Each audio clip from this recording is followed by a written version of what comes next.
2026ல வர எலெக்ஷன்ல டிவிகே ஜெயிச்சிருச்சுன்னா நான் அவர் வந்து தமிழ் கத்துக்கிறேன்னு சொல்லிட்டு ஒரு உறுதிமொழி எடுத்துக்காரு.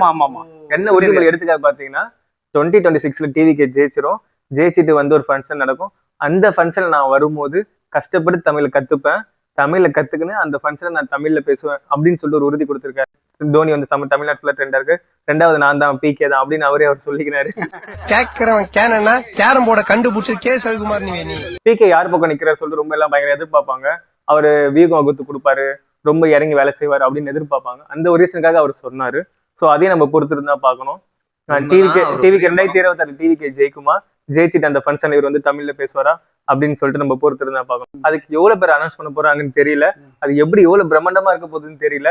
பட் கண்டிப்பா நாங்கள் எல்லாம் ரொம்ப ஆவலா காத்து கொண்டு இருக்கோம். தலைவரே, மீட்டிங்கே மாநாடு மாதிரி நடக்குது.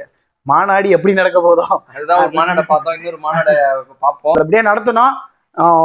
அரசியல் மாற்றங்கள் நாங்களும் எதிர்பார்க்கிறோம்.